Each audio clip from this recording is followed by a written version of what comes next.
Salam, selamat pagi Bapak Ibu Saudara yang dikasihi Tuhan. Pagi ini saya akan menyampaikan tema tentang free will atau tentang kehendak bebas atau sebuah kemerdekaan yang kita miliki, yang Tuhan berikan buat kita. Apakah benar kita memiliki sebuah kemerdekaan, sebuah free will, sebuah kehendak bebas? Kalau kita baca mengenai tentang kemerdekaan adalah bicara kebenaran yang memerdekakan. Kita bisa merdeka karena kebenaran, saudara. Yohanes 8 ayat 30-36 mengatakan, setelah Yesus mengatakan semuanya itu, banyak orang percaya kepadanya. Maka katanya kepada orang-orang Yahudi yang percaya kepadanya, jikalau kamu tetap dalam firman-Ku, kamu benar-benar adalah murid-Ku. Dan kamu akan mengetahui kebenaran, dan kebenaran itu akan memerdekakan kamu. Jawab mereka, kami adalah keturunan Abraham dan tidak pernah menjadi hamba siapapun. Bagaimana engkau dapat berkata, kamu akan merdeka?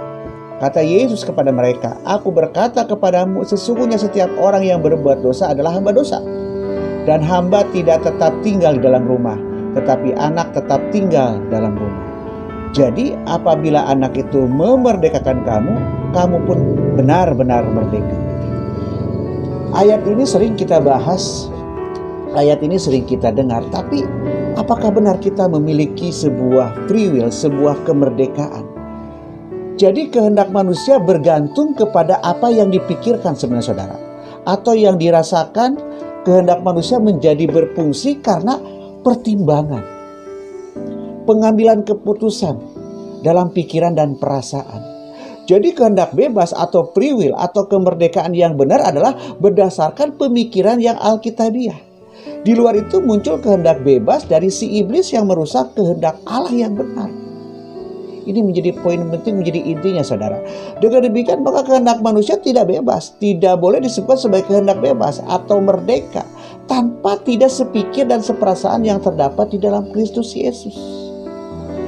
Apa artinya kalau mengenai ayat kebenaran yang memerdekakan? Yang pertama, orang yang merdeka, orang yang memiliki free will, kehendak bebas adalah orang yang benar-benar di dalam Kristus Yesus, di dalam firman-Nya. Kan dikatakan tadi, jikalau kamu tetap, ada kata tetap, tinggal, tetap di dalam firman-Ku, artinya tidak goyah, tidak berubah. Kamu adalah benar-benar murid, orang yang benar-benar memahami, mengerti tentang kebenaran. Dia akan benar-benar hidup seperti murid yang terus-menerus belajar tentang kebenaran.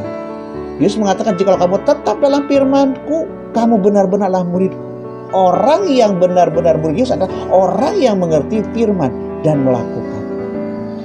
Yang kedua, dan kamu akan mengetahui kebenaran dan kebenaran itu akan memberikan kamu. Bicara kebenaran, bicara aletheia, truth. Siapakah Allah? Siapakah Yesus? Siapakah Juru Selamat? Ini bicara penembusan. Ini bicara belenggu dosa yang telah ditebus oleh Yesus. Yesus memerdekakan. Yesus sebagai kebenaran. Kalau di ayat 36 dikatakan, jadi apabila anak itu memerdekakan kamu, kamu pun benar-benar merdeka. Artinya Yesus punya otoritas, Yesus punya kuasa, Yesus adalah firman. Ini bicara free will, bicara kehendak bebas mengolah batiniah kita, perubahan hidup kita, mindset kita berikan kebebasan. Bahkan lebih hebat lagi, Allah berdaulat atas hidup kita. Allah membangun sebuah relasi untuk hidup kita. Bagaimana kita dikasih kebebasan untuk menyebut Aba, Bapa.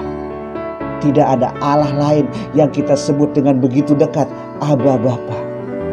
Itulah kemerdekaan, itulah kebenaran, itulah free will secara batiniah untuk kita pahami bagaimana Allah memberikan sebuah relasi, sebuah kedaulatan, sebuah pemahaman untuk menjadi kita orang-orang yang hidup dibenarkan oleh Allah. Intinya adalah bahwa kehidupan kita yang jelas adalah tinggal dalam kebenaran yang memerdekakan kita dari segala belenggu dosa. Artinya kita punya free will, punya kebebasan, kehendak bebas, kemerdekaan secara benar untuk mengolah batiniah kita. Terima kasih pesan pagi ini, kiranya Tuhan memberkati kita semua. God bless you all.